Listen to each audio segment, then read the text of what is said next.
Do you remember when Kotaku.com published this article about Metroid Dread and running it on Switch emulators? And a lot of people perceived this article as promoting Switch piracy. Nintendo themselves perceived it that way. And you would imagine a website who tries to have a relationship with developers and gaming companies, they wouldn't put themselves out there where it seems like they're promoting piracy, but essentially they did. Nintendo saw it that way, their readers saw it that way, and they did wind up issuing an apology kinda and an editorial note. It's listed at the bottom here.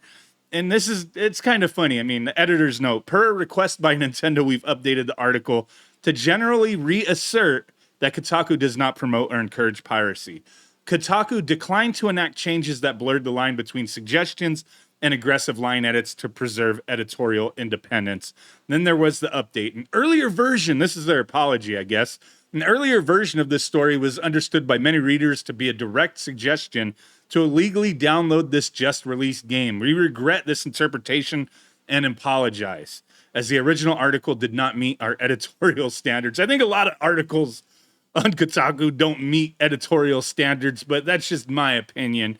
But these guys are, they've been in the news again lately. This guy right here, American Truck Song 9, who has himself listed as a senior reporter at Kotaku, he was kind of, raising some concern, not really concern, really bitching about how they weren't invited to preview Zelda Tears of the Kingdom, and essentially they're blacklisted. So he states it's preview day for Tears of the Kingdom. This was on April 26th.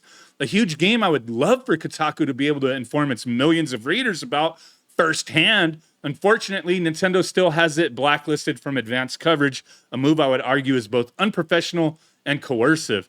So when you imagine, like, them being supposedly a reputable, gaming journalist site type thing, editorial, gaming news, whatever, that they wouldn't promote Switch piracy. And if they did, they'd just say, fuck it.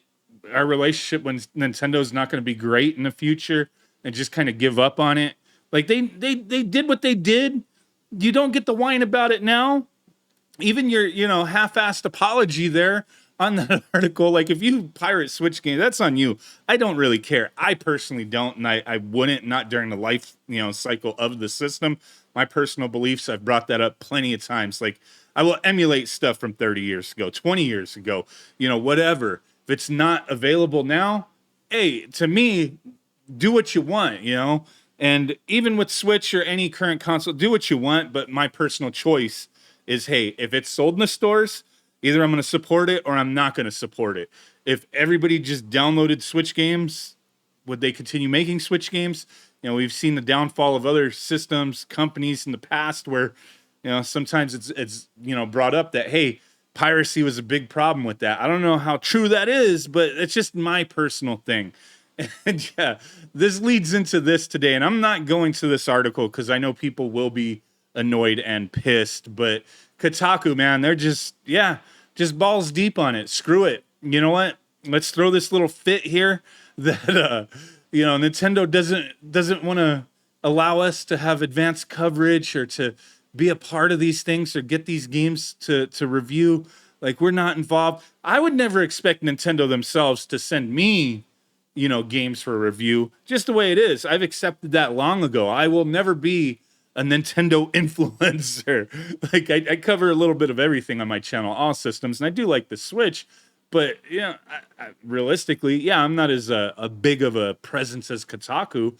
But even if I was, knowing the content that I do, like, I would never expect Nintendo, with their track record and how, like, hardcore they are against, emulation of any kind, essentially taking down ROM sites, that have done stuff for, old school consoles, retro consoles. I could understand during a time, like, going after places that are putting up Switch games, and, when the 3DS was, on the market, going after that stuff, like, they would go after the devices and things like that. I understand that, but, it kind of is what it is. But these guys posting everything that we've learned about Zelda Tears of the Kingdom from the leaks, and we've talked about this, not leaks. I'm not going into any of these spoilers, looking into anything. I want to play this game and kind of experience it for myself. And if there's things to be surprised about, be surprised at that time. But Kotaku, they can't accept what they've done to themselves here. And they want to just spoil the game. At least they're letting you know, like, hey, it's a spoiler, essentially. I believe if you go to the article, I didn't read it, it does tell you there's spoilers here. So avoid them if you so choose. But I just find it funny, anybody who, covers anything that Nintendo wouldn't like you to cover, you dug your own grave with them. You're not going to have a relationship with them. I would never expect that I would go knocking at, Nintendo headquarters and apply for a job, even just packaging, Nintendo online, orders, their store orders. Like they wouldn't hire me for that. They wouldn't provide me a game. Like I've accepted that. And Kotaku, they need to accept the same. They've pressed the wrong buttons. They've rubbed the wrong taint, and it is what it is. I think this reply on that editor of Kotaku, American Truck Song 9, this post kind of sums it up nicely. The dildo of consequences rarely arrives lubed. You did this to yourself. You're promoting leaks of the game because you're crying that you don't get access to the game. And it was self-imposed, obviously, but you're promoting information from the game being leaked, either via downloads of the actual game file or the early sales of the game.